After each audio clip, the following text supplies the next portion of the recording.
So who am I? My name is Edgar Butler Jr. I am a speaker. So what I started to realize within that is what makes you unique, what makes opportunities come your way, what makes you get opportunities that others don't get is when you're willing to give more of yourself and then you receive more in return. A mentor, a coach, an author. I'm glad that the AKAs, y'all are carrying on this tradition, and the reason why is because we don't have to look at a TV screen or go to a concert to see excellence in the room. Because when we look around, we see true excellence, not just black excellence. It's excellence no matter the color. It just makes it feel a little bit better because it is black excellence, right? What do? I would say for me, it is I look to pour into your life in whatever aspect that is. So the main platform that I use is professional development. But I think also along with that, it is personal development as well. So what I want to make sure that I'm touching on is helping you out in whatever areas that you feel that you're lacking, a person feels that they're lacking. So I don't want to just limit myself to just say that I can only do this, or I can only speak to you about this.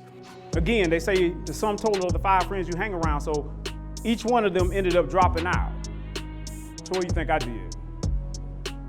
I dropped out. I followed the crowd. So even though I was put on this earth to be a leader, I put myself in a position of following.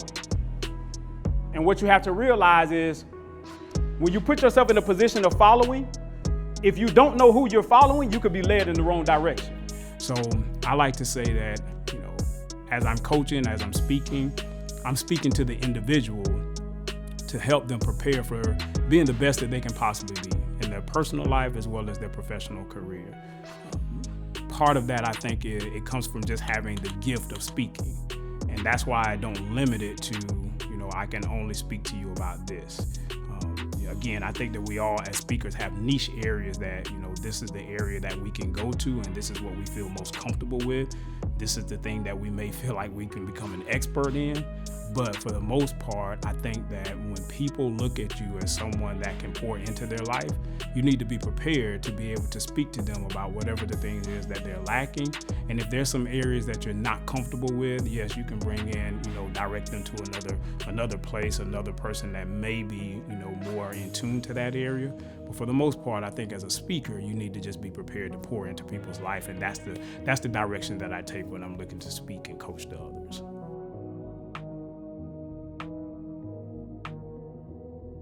Interesting thing is going back to, I didn't really recognize it from the beginning that, hey, I have a gift of speaking.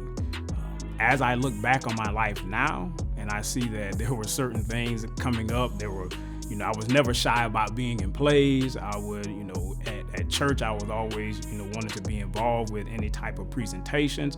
And so as I look back on it, that was just something that I loved to do. And that continued on within my life. People looked at me as a leader. Each and every one of you all have talents and gifts that God has given you. And I'm pretty sure right now there's some people in your circle that are looking at you as leaders. People looked at me as a leader, but the problem was I could not lead them because I was never shown what leadership looked like.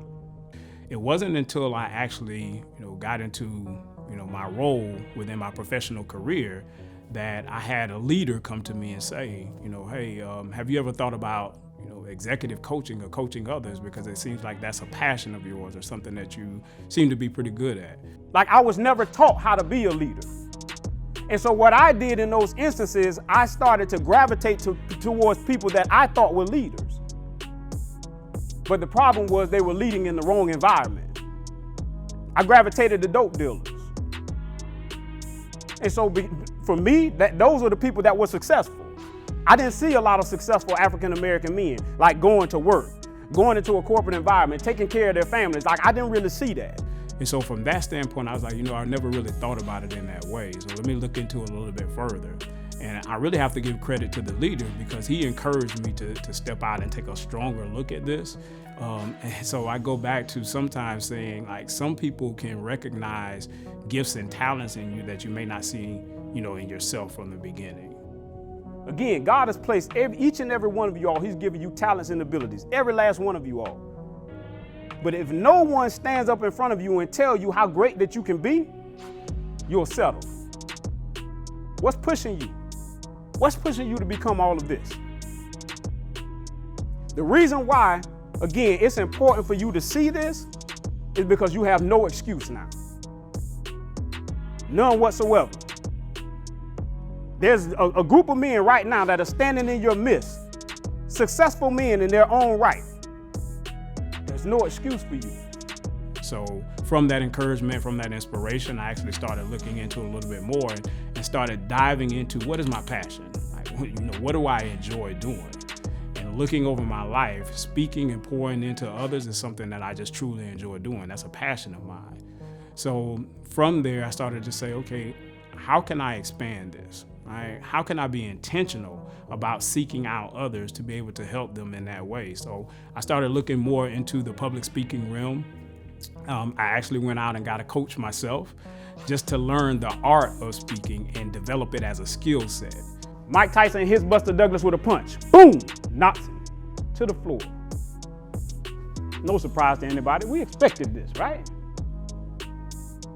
That's what's going to happen in your life. See, life is going to punch you in the mouth at some point in time, and guess what? It's going to stand over you and say, prove it to me. Prove to me that you said that you were the spouse that you wanted to be. Prove it to me that you could pass that class that you just enrolled in. Prove it to me that you can come here and get the promotion that you said. Prove it to me that you said that you were going to be this type of person in the community. Prove it to me.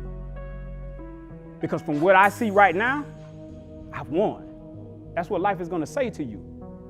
Prove it to me you can keep going through tough times. Prove it to me when the 4 family members in your life dies within 1 year. Prove it to me that you can keep going. I feel that everyone has been given gifts. Everyone that's been placed on this earth has been given a gift. And so for me, public speaking and speaking to others, that's my gift. Verbal communication is my gift. Now I needed to develop it as a skill set. So I sought out a coach who helped me develop the actual skill set of being what can be considered to be a professional speaker. And so I took all the skills and attributes from that and combined that with the gift of speaking. And I guess from that, you can say that that's what pushed me into the realm of actually being a public speaker and a professional public speaker. Figuratively, when we come into this world, we are given a pen and a pad.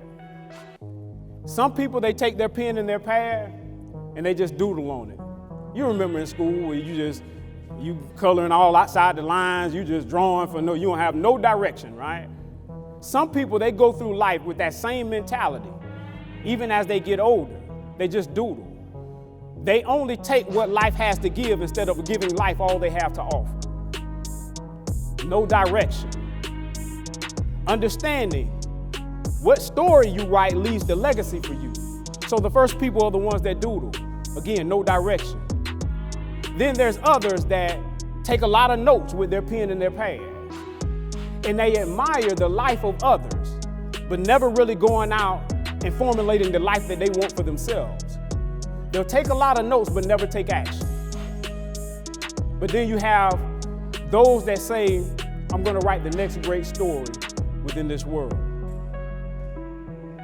I chose with my life to continue to write the next great story.